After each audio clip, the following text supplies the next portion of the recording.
Hello दोस्तों, नमस्कार। Welcome back to my YouTube channel S S Gupta. फिर से एक नया वीडियो में आप सभी को स्वागत है। पिछले वीडियो में मैंने देखा था सीसेट 2019 का जितना भी पीवाईक्यू का मैथ और रीजनिंग का क्वेश्चन थे उसको देखे थे। इस वीडियो में हम लोग देखेंगे सीसेट 2022 का पीवाईक्यू का सोल्यूशन 1 से 20 तक इस पार्ट में रहेगा। इसी तरह से 4 पार्ट्स होंगे जिसमें मैथ और रीजनिंग का क्वेश्चन होंगे। तो चलिए शुरुआत करते हैं। पहला क्वेश्चन से लेकर 6 क्वेश्चन तक कंप्रहेंशन है, जिसको अलग वीडियो में देखना पड़ेगा। इस वीडियो में सिर्फ मैथ और रीजनिंग होंगे। तो 7वां क्वेश्चन आपको मैथ से है, वो भी नंबर सिस्टम से। नंबर सिस्टम से बहुत सारे क्वेश्चन आते हैं यूपीएससी सीसेट में, तो नंबर सिस्टम टॉपिक पढ़ना बहुत जरूरी है। 7वां नंबर कौन सा टॉपिक से है? नंबर ऑफ जीरोज, यानी जीरो की संख्या, शून्यों की संख्या। यानी ये आपका फॉर्म दिया रहेगा, मैं वीडियो बना चुका हूँ, उसमें लिंक डिस्क्रिप्शन में दे दूंगा। उसको देखने के बाद आपको नंबर ऑफ जीरो से कोई भी क्वेश्चंस नहीं छूटेंगे, क्योंकि नंबर ऑफ जीरो बहुत ही सिंपल क्वेश्चंस होते हैं। इसमें 2 फॉर्म होते हैं, यानी मल्टीपल फॉर्म में रहेंगे क्वेश्चंस, या तो पावर फॉर्म में रहेंगे।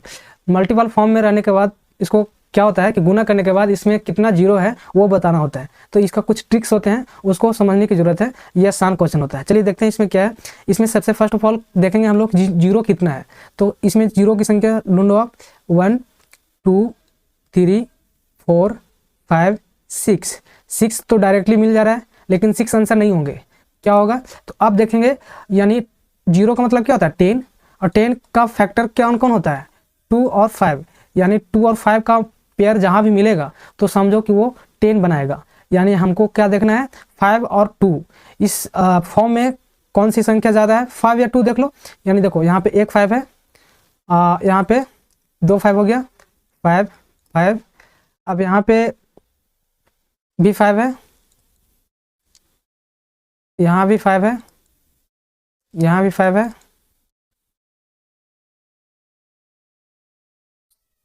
यहाँ पे 5 नहीं होगा क्योंकि 10 मल्टीपल 3 है ना, इसलिए 5 नहीं होगा। यहाँ पे भी नहीं काउंट किया हूँ मैं, यानी 1 2 3 4 5 5 5 6 7 हो गए।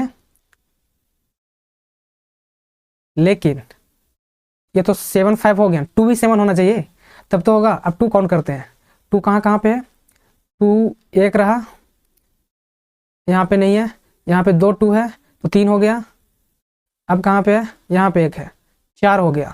तो 4 2 हुआ, यानी जो सबसे कम होगा वही जिन शून्यों की संख्या होगा, पेयर होना चाहिए। तो ये 4 नंबर जो है 2 नंबर है, यानी 2 की संख्या 4 है और 5 की संख्या 7 है। तो शून्य कितने होंगे? 4 ही होंगे। 6 तो डायरेक्टली हुए और प्लस में 4 इज इक्वल टू 10, यानी शून्यों की संख्या कितना होगा? 10। इसका आंसर कौन सा होगा? ए। ठीक है, अब चलते हैं नेक्स्ट क्वेश्चन। नेक्स्ट क्वेश्चन है 8 नंबर, जिसमें ये आप नंबर सिस्टम के ही है, लेकिन ये लॉजिकल है, इसमें कोई कॉन्सेप्ट नहीं लगता। हाँ, डिविजिबिलिटी रूल थोड़ा सा मालूम होना चाहिए, तब आपको ये बनेगा। इसमें क्या है कि एक्स वाई जेड 3 अंकों की एक संख्या है, कोई भी आप ले लो, जो x plus Y plus Z जो 3 का गुणांक नहीं है। गुणांक मतलब बोले तो मल्टीपल, या इसको अलग तरीका से बोला जाए कि 3 से डिवाइड नहीं होगा, तब आपको x y z plus y z x plus z x y विभाज्य नहीं है। वो कौन सी संख्या है जो ये फॉर्म को डिवाइड नहीं करेगा? ये आप हार्ड क्वेश्चन बोल सकते हो, आसानी से नहीं बनेगा। इसको हम लोग क्या करेंगे, पहले सबसे कोई नंबर लेते हैं, जैसे जो 3 से डिवाइड ना हो। 3 से डिवाइड होने के लिए क्या होता है, उसका रूल्स क्या होता है कि सभी डिजिट्स को जोड़ने के बाद 3 से डिवाइड होना चाहिए, तो वो 3 से डिवाइड हो जाएगा। जैसे 1 2 3, ये 3 से डिवाइड होगा तो होगा। क्यों? क्योंकि 1 2 3 को ऐड करेंगे तो 6 आएगा, और 6 जो है 3 से डिवाइड होता है, इसलिए 123 जो है 3 से डिवाइड होगा। ये संख्या नहीं लेना, वैसा संख्या लेना है जो 3 से डिवाइड नहीं हो। जैसे 1 2 4, ये 3 से डिवाइड होगा? नहीं होगा। क्यों? क्योंकि ये 7 आ रहा है, इसलिए ये संख्या हम ले सकते हैं। इसी प्रकार से और भी संख्या हो सकते हैं, जैसे 1 2 5, इसका ऐड आएगा 8, ये भी हम ले सकते हैं। तो कोई भी आप ले लीजिए एग्जाम्पल, बस पहला वेरीफाई हो जाएगा, उसी के अनुसार हम देख लेंगे। चलिए मैं यही ले लेता हूँ, फर्स्ट वाला या सेकंड वाला, इसी को लेते हैं। इसका क्या होगा कि एक्स वाई जेड, एक्स की जगह पर 1 2 5, ठीक है। अब क्या है, ये तो 3 से डिवाइड नहीं हो रहा है यहाँ तक। अब क्या करना है कि ये इस फॉर्म में लिखना है, तो इस फॉर्म में अब वाई जेड एक्स लिखेंगे, यानी 5 को यहाँ लिख देंगे, 5 1 2। अब क्या होगा, अब इस 1 को आगे लिख देंगे, 2 5 1।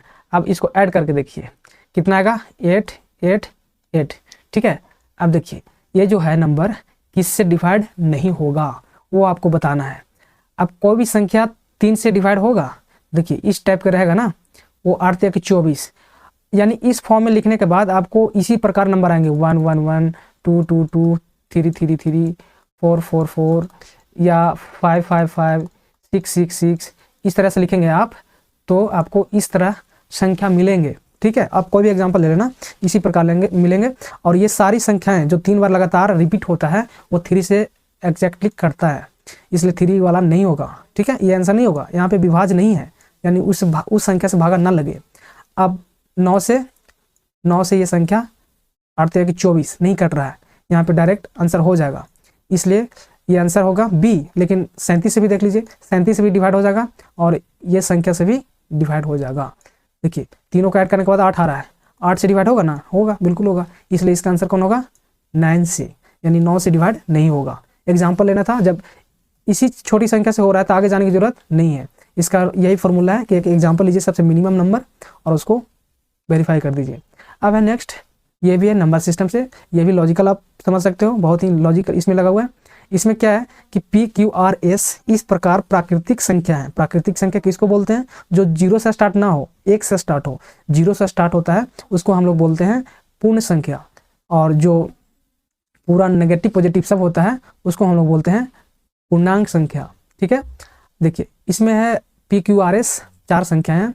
पी में से घटाया गया है 2016 is equal to Q plus 2017 is equal to R minus 2018 और एस प्लस 2019। अब देखिए कोई संख्या में हम इतना बड़ा नंबर जोड़ेंगे तब इसको बराबर हो रहा है, और किसी संख्या से घटाएंगे उसके बराबर होगा, यानी जो जोड़ वाला संख्या है वो बड़ा नहीं होगा, यानी एस बड़ा नहीं होगा। पूछा क्या है, सबसे बड़ी संख्या ना, सबसे बड़ी संख्या, तो एस बड़ा नहीं होगा, क्यू बड़ा नहीं होगा। अब ये दोनों में मामला फंसा है, ये दोनों में कौन बड़ा होगा।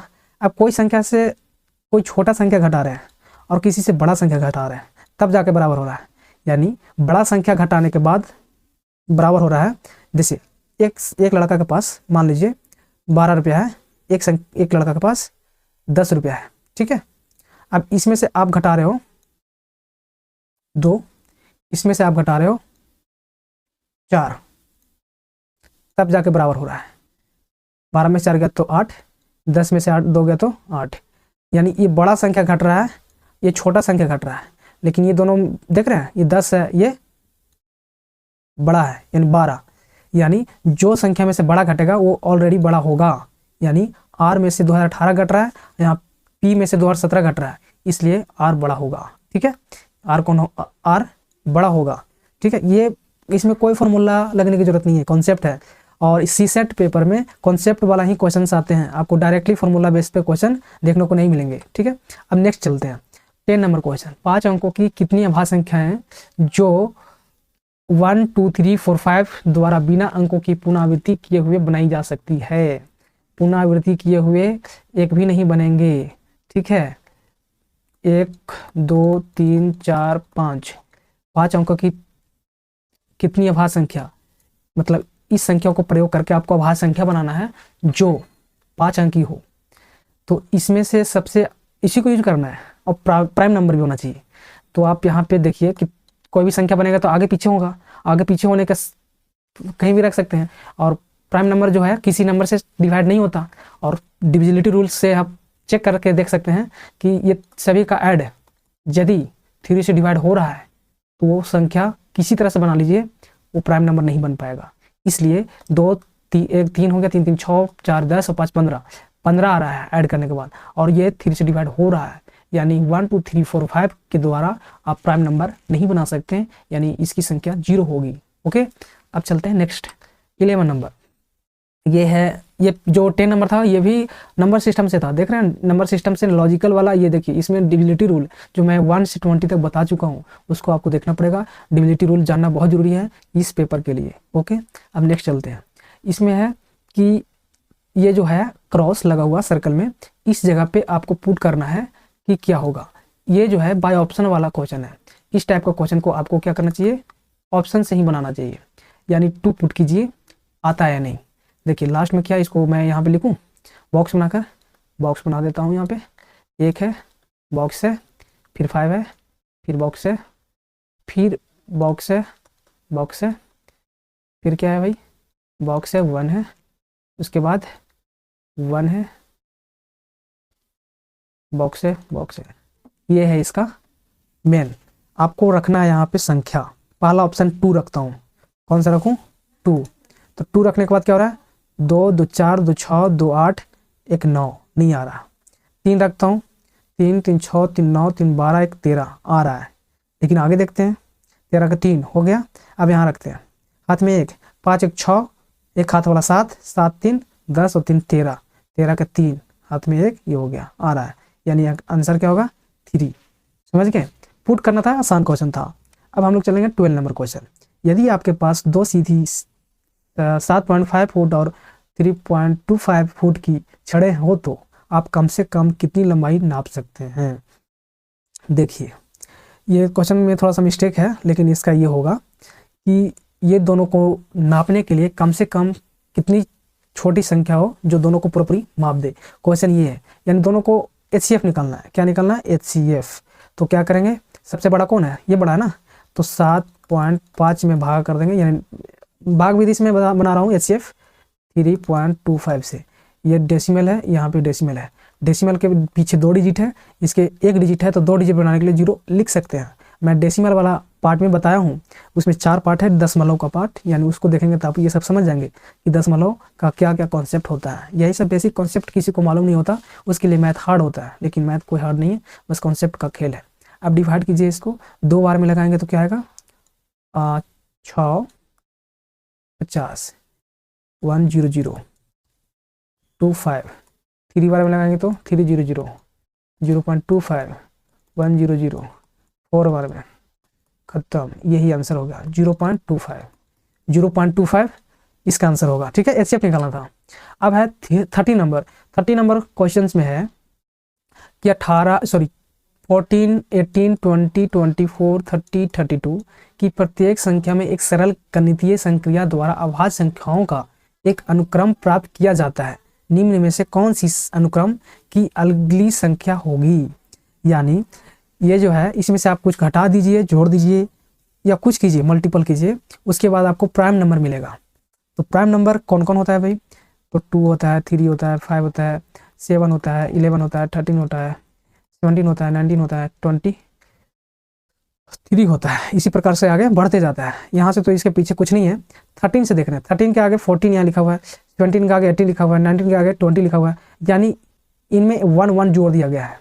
यानी इसमें से 1 घटाएंगे तो हमें प्राइम नंबर मिलेगा। तो 32 में 1 घटाइएगा तो क्या मिलेगा? 31। 31 के नेक्स्ट क्या होता है? 37 प्राइम नंबर। अब इसमें फिर 1 जोड़ दीजिए, 1 जोड़ेंगे तो क्या आएगा? 38। यही आंसर होगा नेक्स्ट नंबर। ओके, कुछ नहीं था, 1 घटाना था तो प्राइम नंबर मिलता, और उसके बाद नेक्स्ट में क्या करना था, वो संख्या को आपको बताना है। ठीक है, अब चलते हैं यहाँ पे 14 नंबर क्वेश्चन। ये 13 था, ये 14 नंबर। 14 नंबर क्वेश्चन में है कि एक पुस्तिका जिसके पन्ने समान रूप से हैं, पहले पन्ने की संख्या 1 से प्रारंभ होती है, और इसी प्रकार आगे लिखा हुआ है। इस पुस्तिका के एक पन्ना जो है फट गया है। बचे हुए पन्नों की अंकित संख्याओं का योग 195 है। ओके, फटे हुए पन्ना निम्न में से कौन सा होगा? देखिए, एक किताब है जिसकी हम लोग, एक किताब में रहता है ना, किसी किसी में 0 से स्टार्ट होता है, लेकिन 1 से स्टार्ट होता है। 1 2 3, एक पन्ना इधर, एक पन्ना इधर, 1 2 3 4 इस टाइप का लिखा हो रहता है। बुक्स में हम लोग पढ़ चुके हैं, मतलब डेली पढ़ते हैं। तो उन बुक्स की पेजों की संख्या को ऐड किया गया है नंबरों को, तो 195 आया है। कब? जब फटा हुआ को हटा करके, लेकिन फटा हुआ को आपको बताना है और उसको जोड़ने के बाद कोई संख्या आएगा। ओके, तो मैं क्या करूँगा, पेजों को जोड़ देता हूँ, 1 2 3 4 5 6 इसी प्रकार से। ये है प्राइम नंबर, ये है प्राकृतिक संख्या, नेचुरल नंबर, और इसको ऐड का फॉर्मूला आता है n+1/2 इन संख्याओं का योग। तो इनको जोड़ने के बाद 195 से बड़ा आना चाहिए, छोटा नहीं। बड़ा क्यों? क्योंकि एक पेज फटा हुआ है, तब तो इसे छोटा नहीं लाना, बड़ा लाना है, और ज़्यादा बड़ा भी नहीं लाना, एक ही पेज फटा हुआ है इसलिए नज़दीक। तो क्या होगा भाई? देखिए, n का संख्या है, पेज की संख्या 15 पेज मान लेते हैं, तो 15 से 15 मानते हैं, उसके बाद ये प्लस कर देंगे तो 16 हो जाएगा। 16 को 2 से भाग करेंगे 8, 15 8 20 से 120 आ रहा है, बहुत कम मानते हैं। 20 मान के देखते हैं, तो 20 × 20 और 1 21 और 2 10, 210 आ रहा है नज़दीक। 19 मान के देखते हैं, 19 × 20/2 10, 190 नहीं लेना, 190 से छोटा हो रहा है, इसलिए 210 लेना है, यानी 210 होगा टोटल जब पेज फटा हुआ नहीं रहेगा।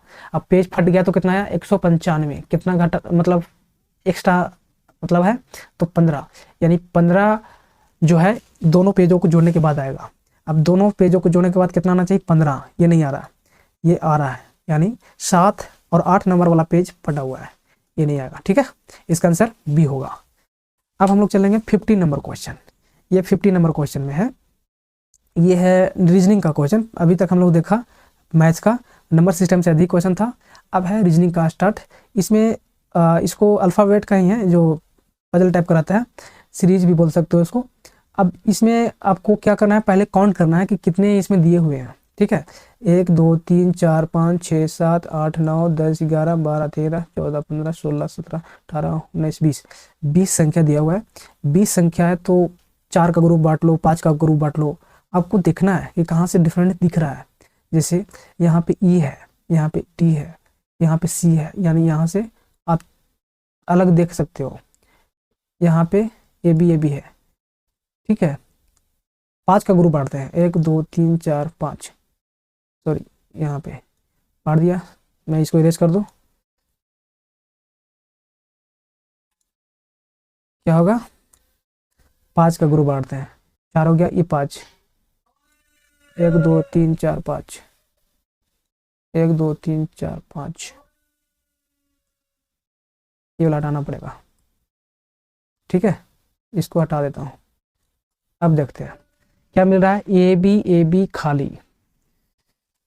अब इसको पुट करके देखते हैं, ए नहीं होगा, यहाँ पे देखिए डी, अब लास्ट में डी डालिएगा तो डी डी डी 3 आएगा, इसलिए तो होगा नहीं। लास्ट में देखिए खाली है और डी डालिएगा तो 3 डी आएंगे, नहीं होगा, इन्हीं तीनों में से कोई होगा। अब यहाँ पे ए डालिएगा तो हो सकता है, बी डालिएगा तो बी भी 3 बार आएगा, नहीं होगा, इसलिए भी खत्म। अब इन दोनों में से कोई होगा, कौन होगा तो पुट करके देखेंगे, ए बी ए बी सी सी वाला होगा, यानी यहाँ पे बी भी नहीं होगा। सेकेंड नंबर जो बी है बी भी आ जाएगा, इसलिए यह भी नहीं होगा, सी होगा। इसका पैटर्न क्या होगा, ए बी ए, फिर क्या है बी सी बी, फिर क्या है सी डी सी, फिर क्या है डी डी, यानी ए बी के बाद ए एक्स्ट्रा, बी सी के बाद बी एक्स्ट्रा, सी डी के बाद सी एक्स्ट्रा, डी के बाद ई एक्स्ट्रा।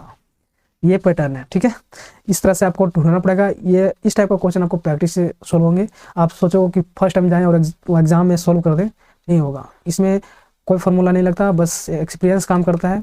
आप जितना बार क्वेश्चन बनाएंगे उतना ही बार आपको ये फ़ायदा करेगा। अब हम लोग नेक्स्ट चलते हैं। ये है पजल टाइप का नंबर सिस्टम है, लॉजिकल, इसको कोई एक सेपरेट टॉपिक नहीं है।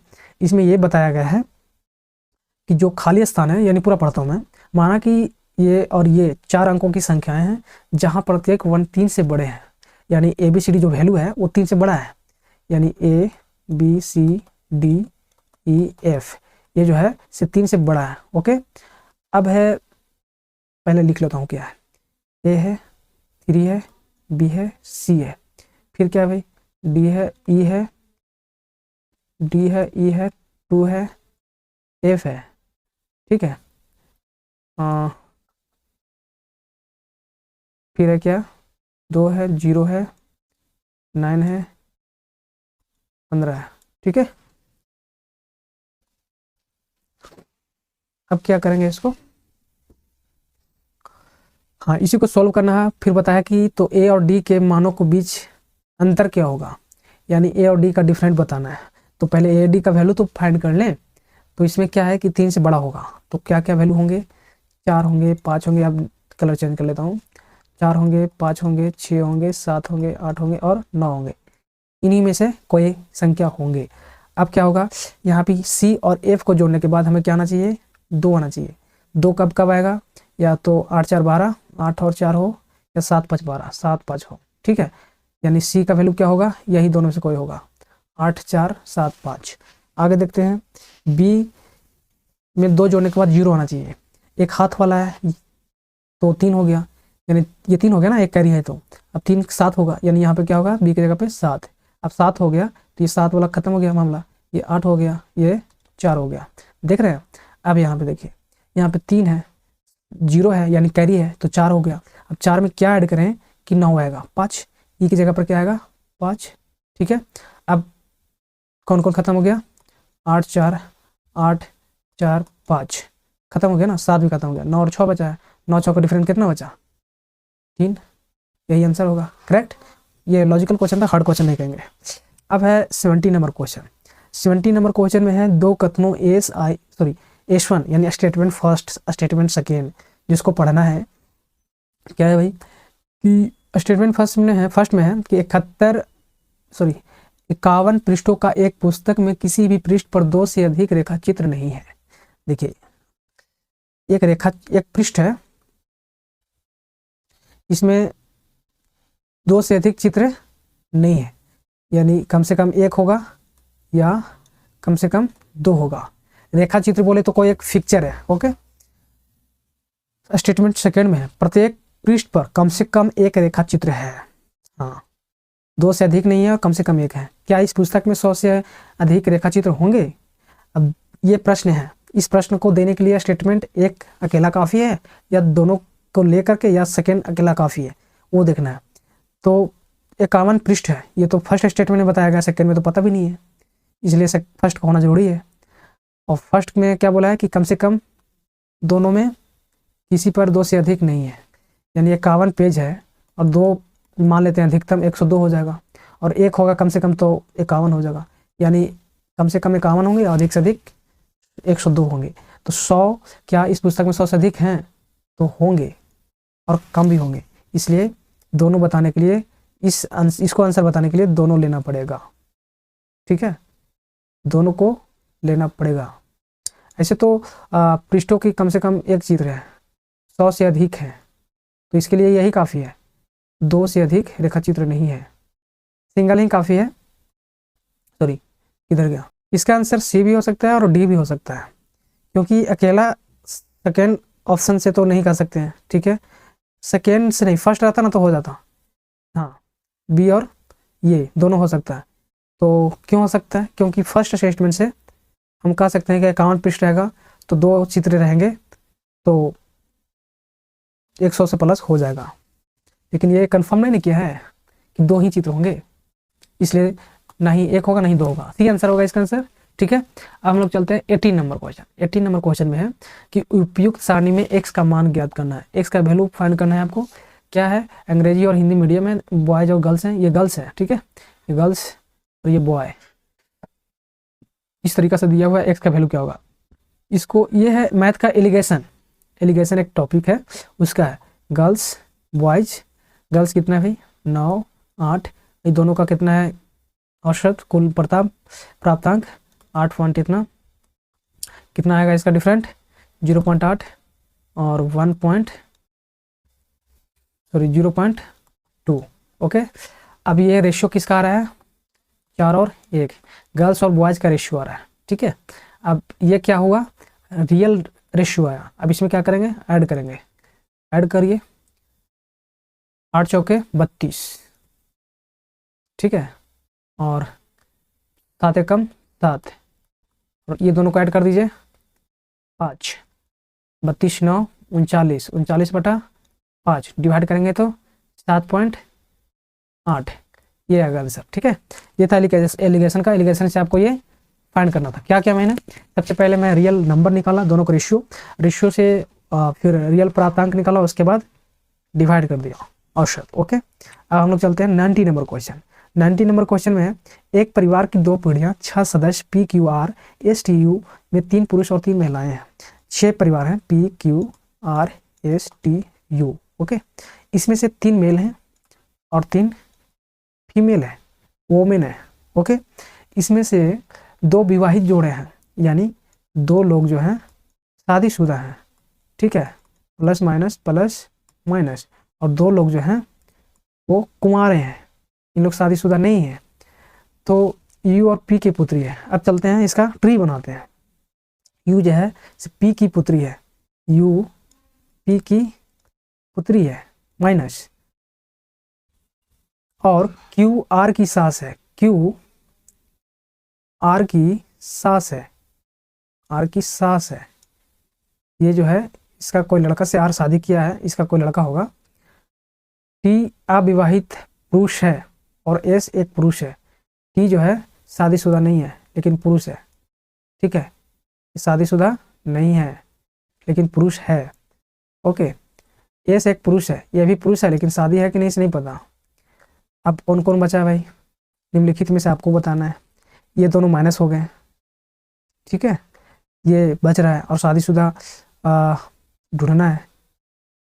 ये सास है तो इसको किसी से शादी करना पड़ेगा, ये शादी हो जाएगा। यहाँ पे 1 2 मिल गया, इसी में से ये प्लस है, इसको प्लस कर दे तो 3 लोग मिल जाएंगे पुरुष, ये शादी हो जाएगा। अब एस है, इसको शादी नहीं है तो इसको शादी इसको साथ करना पड़ेगा, फिर ये माइनस हो जाएगा, हो गया। और टी अकेला है, काफ़ी है। अब हो गया ना, ये भी है अकेला, तो 6 लोग हो गए। अब क्या पूछ रहा है, आर यू की पति है, आर यू की पति है, नहीं, आर जो है से खुद पत्नी है किसी को। आर एस की पत्नी है, हाँ ये सही है, आर एस की पत्नी है, ठीक है। ये थोड़ा सा ही फंसाया था कि रिलेशन में नहीं दिया था, बाकी कोई दिक्कत नहीं इसमें। अब है 20 नंबर क्वेश्चन, इस पार्ट का लास्ट क्वेश्चन। इसमें क्या बताया है कि 12 जनवरी को रविवार है तो निम्नलिखित में से कौन सा सही होगा। 12 जनवरी को रविवार है तो कौन सा महीना में रविवार आएगा। फर्स्ट स्टेट मतलब ऑप्शन में है 15 जुलाई को रविवार होगा यदि वर्ष अधिवर्ष होगा, अधिवर्ष मतलब लीप ईयर। 15 जुलाई को रविवार होगा यदि एक अधिवर्ष हो, अधिवर्ष हो, अधिवर्ष हो। सारे लीप ईयर है। जुलाई, जुलाई 12 है, 12 है, ये 15 है, 15 है, ये 12 जनवरी दिया है तो 15 तो वाला होगा नहीं, ठीक है। 12 जुलाई और 12 जुलाई का लीप ईयर्स होंगे, लीप ईयर्स नहीं होंगे, देखते हैं होंगे कि नहीं होंगे। क्या होता है इसका ट्रिक, यदि नॉर्मल ईयर रहता है तो 1440250361446 और यदि लीप ईयर हो तो 0340250361446 ये होता है कोड। इसका मतलब क्या हुआ कि जहाँ जहाँ सेम सेम नंबर्स होंगे, संख्या होंगे, डिजिट्स होंगे, वो महीना बराबर होते हैं, यानी वो जिस तारीख का जितना होगा उतना ही। जैसे यहाँ है फरवरी, यहाँ पे है मार्च, तो ये दोनों का जो जैसे 12 फरवरी को संडे है तो 12 मार्च को भी संडे होगा, इसका मतलब। अब देखिए जनवरी है ना, तो जनवरी ये 0 है, अधिवर्ष है ना सब में ऑप्शन में 0, तो 0 कहाँ है, ये रहा अप्रैल में और जुलाई में, तो जुलाई 12 जुलाई को होगा, ये ऑप्शन सही करेक्ट होगा क्योंकि ये भी 0 है, ये भी 0 है, यानी जो जो तारीख को जनवरी में दिन होंगे उसी तारीख को जुलाई में भी दिन होंगे, ठीक है। कैलेंडर चैप्टर भी मैं पढ़ा दिया हूँ, उसको आप देखेंगे तो आपको ये टॉपिक बहुत अच्छा से समझ में आएगा। कैलेंडर है, डायरेक्शन है, सारे हैं, जो छूटे हैं वो भी मैं कवर करने वाला हूँ, बस कुछ दिन में सारे होंगे धीरे धीरे। अब अगले पार्ट में मिलेंगे, इसमें 20 तक हो गया, अब नेक्स्ट पार्ट में 20 से 40 तक रहेगा और उसी तरह से आपको आगे 2022 का पूरा सी सेट पेपर करवा दिया जाएगा। फिर मिलते हैं अगले वीडियो में, तब तक के लिए बहुत बहुत